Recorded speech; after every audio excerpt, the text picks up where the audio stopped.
How's it going, everybody? And welcome to another episode of the Pursuing Greatness podcast. I'm your host, Gabe Peterson. This is the place where you can learn how to master your health, your wealth, and your love all in one place. So I hope you look forward to another great episode with another great guest. Before we get started, I do want to remind everybody that the best way to support the show is to simply subscribe, like, and share this episode with your friends. Also, if you want to get more involved with the show, check out our website at pursuinggreatnesspodcast.com. Other than that, I hope you guys enjoy. I hope you have your pen and paper ready to take some notes on some great wisdom coming your way. And I look forward to seeing you guys on the other side of the episode. All right, we are live. Today we have with us Preston Weekes. Preston is a professional business builder, strategist, closer, and expert marketer. He has adopted the mission to make the world work for 100% of humanity.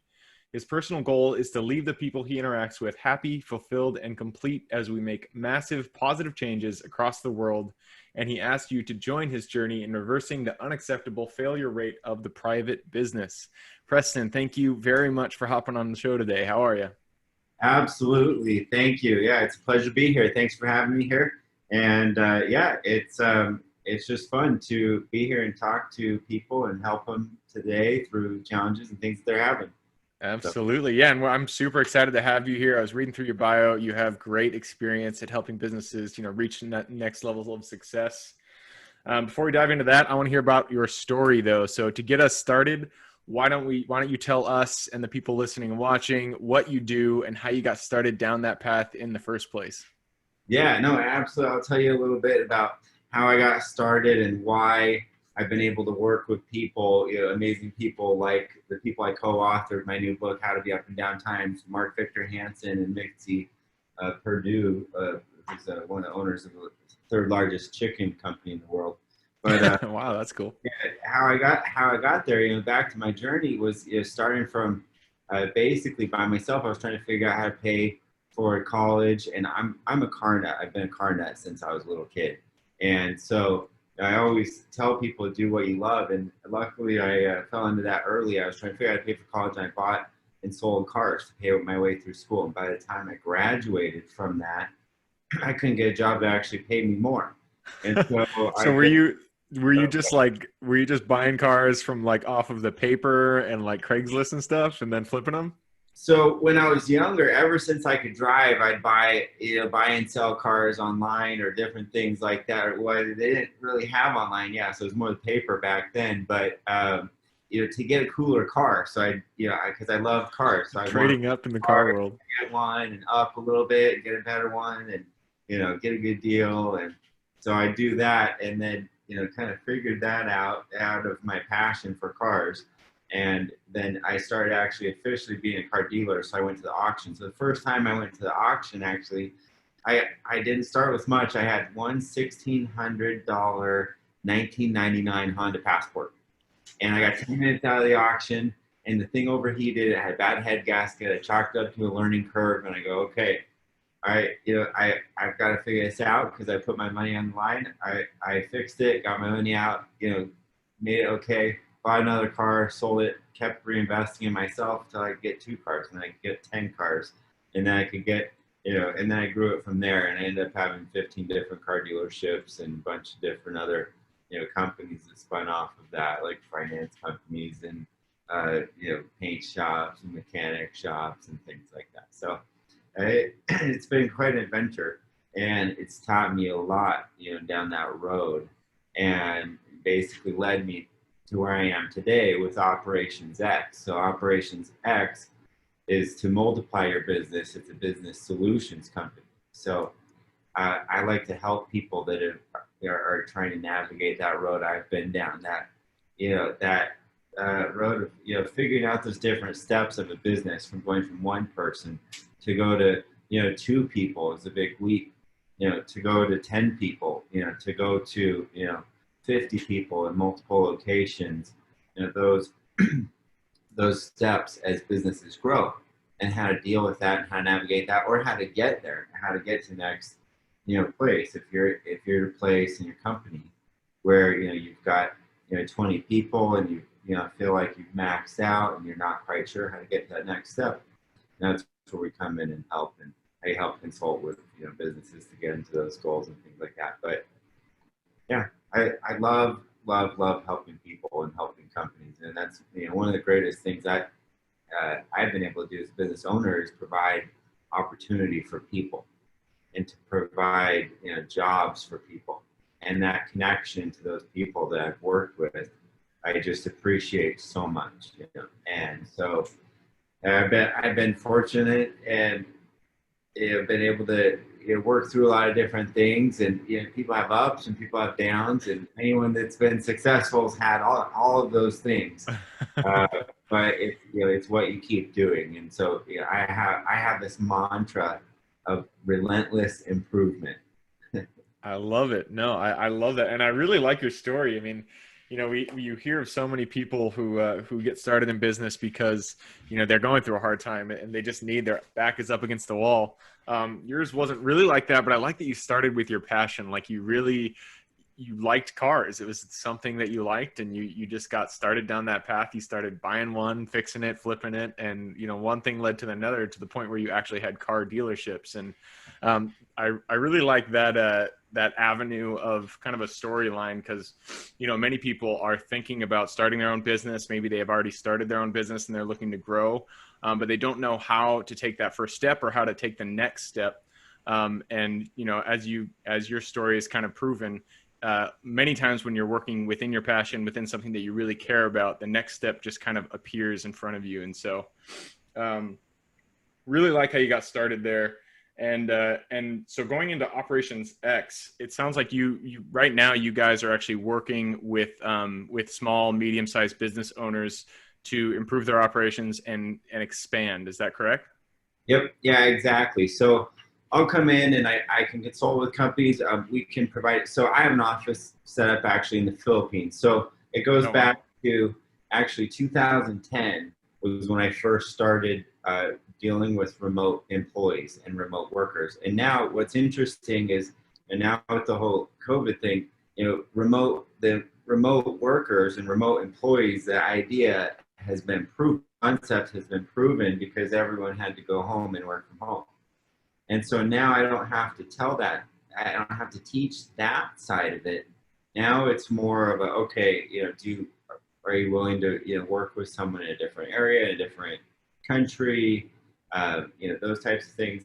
And, so I have an office in the Philippines. So we place employees for U.S. companies. So we focus on 4 pillars. We do virtual assistants, we do marketing, we do calls, and we do accounting.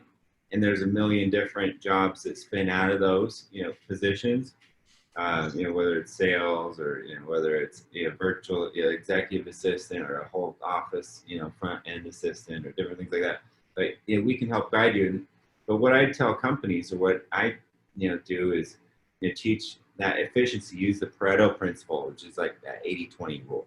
So 20% of your business, if you look at it, really, there's 20% of the work that actually makes money, and there's 80% of the work that's just kind of there that you do, that's a necessity. It's a function of the business, but it's not anything that actually makes money. So like you and I on your podcast, we're talking right now, like that's the interaction, that's like the piece, but there's all this back end, if you take it off. Setting up the website, blah, blah, blah. Advertising, you do the graphics, you do the the planning, you do all these things, you do the interviews for your people, or whatever. There's all this back end, work that needs to happen to get to that front end piece. And most businesses are like that. And so we'll take that and we'll look at your company and we'll go, okay, what is that 20% that actually makes your company money? And can we take your core team that you have, on the ground or in your office or whatever, your high touch team, and have them work on that part 100% of the time, and take the 80% and take it to lower cost back end team. And then if we did that and it's not a big expense add into your company, then we just multiplied your company 500%, because everyone's focusing on what's actually mattering, with making money in the company and doing that that thing. So I was able to incorporate that in my car dealerships, and my sales team would come in, we do back end things. We put ads out at night, have 300 ads posted, and then at night the sales team comes in the morning and the customers just show up, and so they could deal with the customer and that interaction and that quality relationship, and get the sale to happen because they can listen to the customer instead of having to focus on all these other things like getting ads done and getting so many calls done and this and that. So it worked out, and it gave us that leading edge against all the other dealerships that put us ahead. Yeah, and that's it's something that I personally really relate to because I'm in real estate on the other side of this, and I also have the podcasts, and there is a lot of work that goes up to the point to where you're actually doing the thing that you are supposed to do. Like I'm supposed to, be interviewing people and having a podcast, or I'm supposed to be, closing deals and managing properties. But there's a lot of work that gets up to that point. That really is just busy work, man. It's like I do it, but it's killer. Especially for releasing podcasts. There's a billion and one things to do. Yeah, that are just So you either have to pay for the automation or this or that, or program do it, or have someone do it. So there's different things. So we can we look at all the solutions, and you look at like realtors or people in real estate. I help a lot of people in real estate, and you have all that busy work. First advertising yourself, social media. Social media is so time consuming. You have to be there. If you're not there, you're not relevant. Yeah. And so, who's going to sit there and who's going to deal with that? Are you going to sit there for, 8 hours a day to keep up with your competitor and, market them or outsmart them or outpush them? Or, can you hire someone that's a professional, that's a college grad and has, multiple years of experience for, we just do full-time employees. We pay them well, we take care of them, we give them good benefits and all these different things like that. But most of our employees run from $1,400 to $2,100 a month, and that's it all in. No office, no desk, no computer, no payroll, no managers. We have site managers. We have one site manager per 15 employees, but you run them, so we make sure they are who they say they are.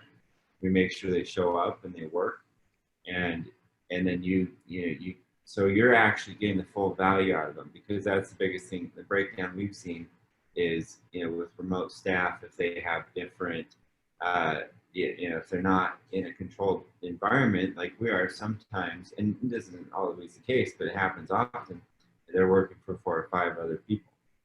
And so you're not actually getting that, that full value out of them. So you got a support team, around you to make your success happen. You've got a coach here to, guide you through your success.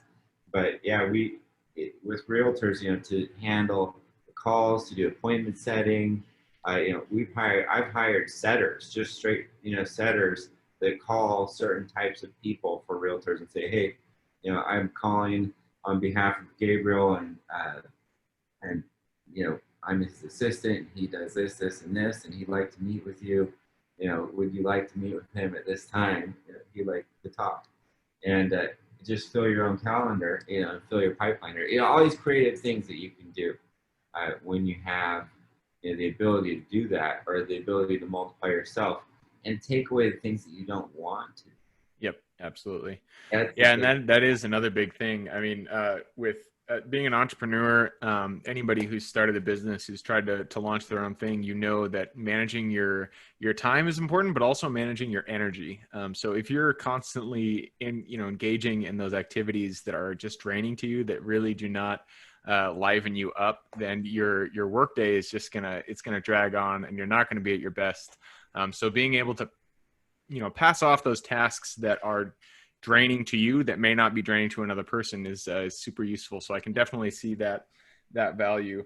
There are a lot of entrepreneurs who do listen to this show, and so I would like to just go into the kind of the nitty gritty. You've already mentioned social media being a big time suck for entrepreneurs, and I 1000% relate with that. I was doing it myself for a long time, but you're right. You do need to have social media as as a pillar in your marketing strategy. It's not really a question. You have to have it out there for you to be really relevant in, you know, whatever industry you're in. Social media is going to be a pillar in your marketing strategy. So go into kind of how, you know, put the hat on of a small, medium-sized business owner who's kind of doing everything on their own. And what is the process that they would take to, one, find a good VA, and then two, like and hire them? Like what are they looking for? What kind of, I don't know, just take us through your process. How does that usually work? Yep. So yeah, and I'll tell you, there's a couple different ways you can do it. You can go online and you can find people. Like I was saying, there's several different websites where you can go and you can search people that are virtual assistants or different types of skill sets, and go find those people, and they'll have like an hourly rate or 20 hours a week or whatever. You can buy a certain amount of time and do kind of a contract thing. What we do is we do all that for you. So we're kind of an all-inclusive. So we make sure it's done right. We make sure it's done quality. We actually have an HR team that's based in the Philippines. So, our team goes out and interviews the clients, and we line up usually like the top 2, maybe top 3 best clients, depending on what the client's looking for. We also interview the client to see what specific VA skills they need, because any VA, it's all different. It depends on what you're doing. Are you having them write a lot? Are you having them do social media? Are you having them do a broad different spectrum of things? Are they going to have to answer the phone? A lot of the people, that's what's nice about the Philippines, a lot of people speak really clean English. So we have a lot of luck with people on phone calls there. That's why you see a lot of call centers and things like that based out of the Philippines, because the people, pretty much anyone that's educated there speaks English. And so most people there speak English. I mean, it's really easy to find that in their Western culture, predominantly Christian. So they have a lot of things that line up with culture in the United States, and so it's easier to kind of bridge those two societies and demographics together to get work done. So we've had a lot of success, but yeah, I've been doing it since 2010. But yeah, looking at that and kind of to what you're saying, what you need to look for, if you're going out and doing it yourself, you just want to be cautious and keep a close eye on what's happening and make sure your productivity stays high. It doesn't drop down in 2 or 3 months when you're not watching anymore and they go start working for someone else. But you can have really, really great luck. You can find really great people too. But yeah, that's where we focus on that long-term relationship, because we also, on the other side, we give a great place for them to work. We pay them well. We give them benefits. We give them company parties. We give them annual bonuses. So we take care of all that and include it in just a flat month-to-month cost. So you can put your payroll. This is what's great is with us, you can put your payroll on a credit card. And so if you're a startup or if you're getting going, and if you need a couple months of runway to build up into a company, you can put a virtual assistant or some role, a call person or salesperson on a credit card to get those sales built up those first couple months, and get your business going, or get you through that transition period if you're an existing company looking to expand up your employee base, so you don't have to come out of pocket, or different creative things like that. And so I don't ever recommend going into too much debt with companies. I always like to stay cash positive if you can, and work your company, work your money, and build your wealth. Because if you're not doing that, then you can make money. But if you're building a business that doesn't have debt, then you're building wealth. So. Yep, absolutely. You have quite a bit of just business entrepreneurial experience yourself. So, you've gone through the ups and downs. You know kind of like what the trajectory is. I remember when I was just first getting started, I I just had like a vision of just me running to the top and like, and like not, no issues, just like getting there, no problem. And Yeah. obviously you get into it and you start hitting road bumps and all that stuff. So I love hearing people's stories about, the big lessons that they learned. So what have been some really, big lessons that you've kind of picked up over the years that you really did not see going into it when you started, so many years ago in that car dealership? Yeah. Well, one of my big lessons that I learned, that is one that always sticks out in my mind, is a time where I was, kind of expanding. I was growing. I, switched around a couple different dealerships. I running 2 locations at the time. I had 11 employees, and I was just, things were going really good in the company. Everything was great, but I was just going crazy. I was just working all the time, and I realized I was there one day at work, and everyone's doing their thing, and everyone's grabbing me. My assistant's grabbing me. How do I do this, Preston? I just jump over there and I just do it because I'm in a panic. I'm in a hurry. And my accountant grabs me and goes, "Hey, what's this?" And can you review it? And I go check these things off, and I do it. And then the detail guy's like, "How do I get this stain out?" And I go over there and I, go, "Oh, do this." I just spray the stuff on. I do it, and so. And then I realized, looking back at that and reflecting, I go, shoot, I'm just doing this stuff. I'm like literally just jumping in, I'm getting it done, and I'm not taking the time to teach these people to do it and let them do it, and also to let them fail, because I knew I could do it. They're like the hard things, the challenges, whatever. I knew I could just do it fast, get it done. I'm kind of, sometimes I get impatient maybe, or just want to get on that like aggressive, CEO or entrepreneur, spirit when you're in the heat of things and you want to get things done and you're in that productive go mode. Then you're in the zone, and so you just do it. You do it. Well, you have to actually, as a leader, you actually have to step back from doing, and you have to teach them to be fishermen, and so they could go out and do their own thing, and they can actually build, they can actually learn, and so you can actually multiply yourself, so you can actually eventually leave it, even though, and maybe it's not as good as you do it, or maybe it's not as fast as you do it, or maybe it's going to take 1 month or 4 months to get up to where they should be, where you want them to be, doing it. You need to put that investment in that person so that they can do that and you can leave it. Because I had built what I thought was a business with 11 employees. It was growing, and really I just built 12 jobs for myself. And so that's that. Part of that, that you say that idea of work on your business, not in your business, and that's part of that shift. And sometimes we have to do that and step back and look at what we're doing as leaders or owners or managers or those positions. Yeah, no, I laughed because I've been there too, and I it's a really good lesson to learn and kind of a hard one to master because it's difficult. You're right. You get into the do mode and it's hard to like take a step back and go into the teach mode. Yeah. It reminds me of the EMyth Mastery book. I read that so many years ago, and yeah, great advice, great lesson learned. And hopefully it's something that everybody once they go from the craftsman to the business owner can master over time. Well, Preston, it's a quick podcast, 20 minutes, and we are at the end. It goes by so quickly. So we're going into the quick question round. This is where I ask quick questions and you give me quick answers. Starts off where I fumble around and go through 50 different answers that I'm steaming through in my mind. I've never been a quick answer person. We'll see how I do. We'll see how. No worries. It's as quick as you can can be. I'm too methodical. I'm a logical. I say I'm an intensely logical, creative person. But I love it. So the first one's easy. It's books. I'm a big bookie. I like reading books. You wrote a book, so you have to have read books before. So tell me, what are your 2 favorite books? One for business and one for life wisdom.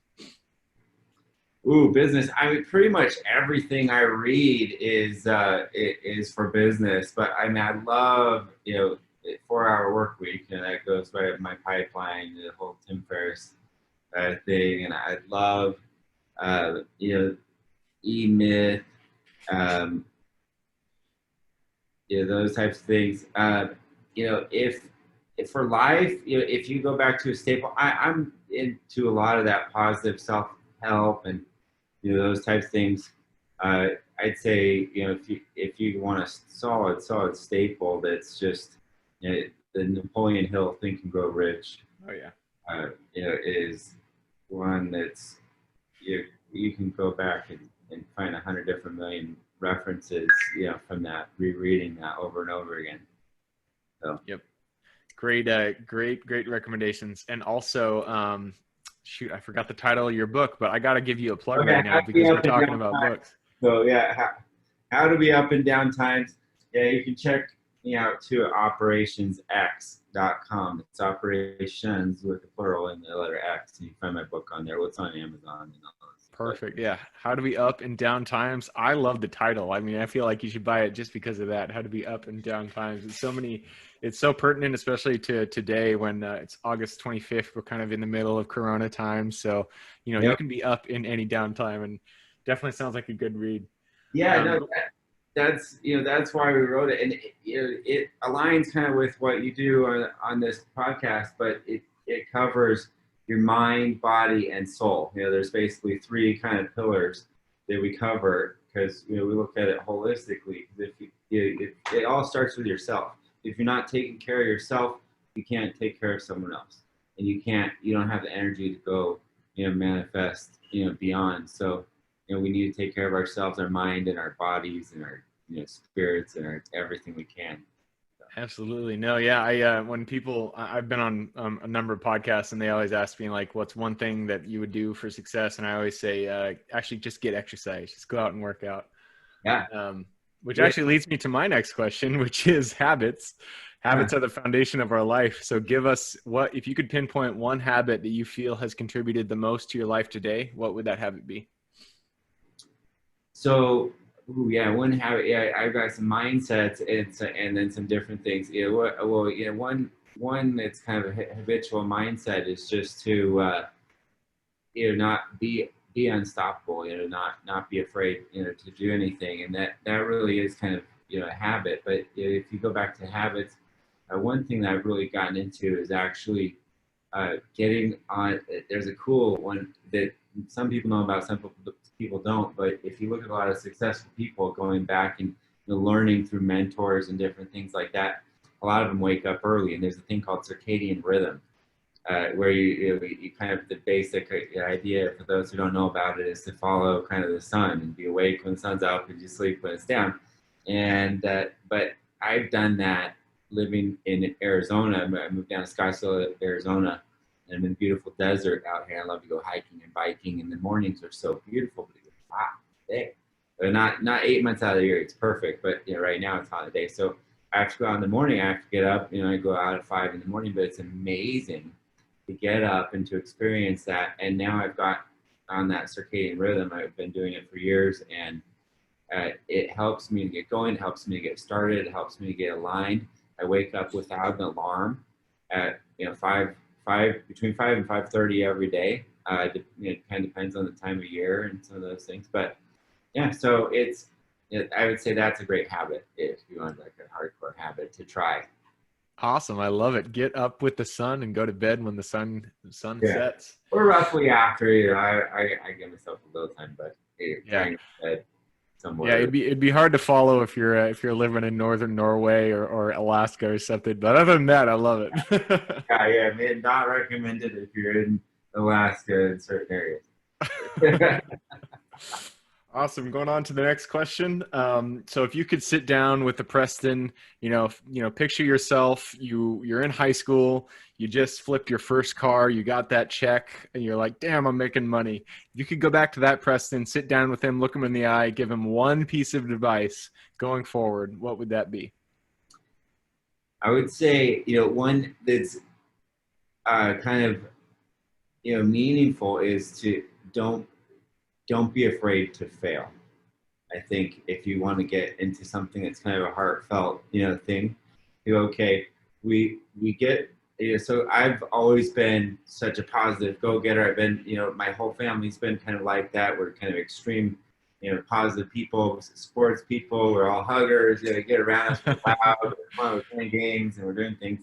But my family's amazing. But I've been of that mindset ever since I was young to go, you can do anything. You're the best. You can, win. We've had this kind of, winner mindset, which is great, which is positive. But at the same time, sometimes people, can, because everyone wins and everyone loses. And sometimes those failures can devastate people or they can change their lives. And so, I've had challenges that affected me when I've been up, and then had challenges go down, and learning to overcome those and go, oh yeah, if you fail, it doesn't actually mean that you're a failure. I love it. No, I love it. Don't be afraid to fail. And that's really good advice for people just getting started, because, making that first leap is so hard. It's just so hard to like jump off the cliff. But if you're not afraid to fail, it's not as big of an issue, and you can just, it's great to, when the first failure is actually really great, because then you learn, I'm still alive. I can still get shit done. So yeah, it's as a parachute. I survived. Exactly. I have another one. Awesome. Well, hey, we are at the end of the podcast here. So first of all, thank you for hopping on here. I appreciated the conversation. I'm sure there's a ton of people listening and watching who want to reach out and talk to you. So what would be the best way for them to get in contact? Yeah, you can reach me at operationsx.com. You can email me at support@operationsx.com. It's support at operations, plural, letter X to multiply your business, operationsx.com. And Cool. Check me out on LinkedIn too. So LinkedIn and Energy Guy on there. There you go. That's Energy Guy. So Perfect. I own an energy company, and I've done a bunch of different things. So. All right. So that is operations with an SX.com. I will put that URL in the show notes below. So if you want to reach out to Preston, you can go there. I will also put his LinkedIn profile down there. So go through, click it, and say hi to Preston. Again, Preston, thank you for hopping on the show. I had a blast talking to you. For everybody who is here with us today, thank you guys for showing up. We couldn't do this without you. Again, the best way to support the show is just to subscribe, like, and share this episode with your friends and family. Other than that, I hope you guys have a great week, and I look forward to seeing you on the next episode. Thanks. Take care. Thank you guys for sticking with us on another episode of the Pursuing Greatness podcast. I hope you got a lot of value out of that guest. Again, the best way to support the show is just to subscribe, like, and share with your friends and family. Also, check out pursuinggreatnesspodcast.com if you want to get more information about what we do and what we offer. I hope you guys have a great day and keep living in integrity with yourselves. And I look forward to seeing you on the next episode coming shortly.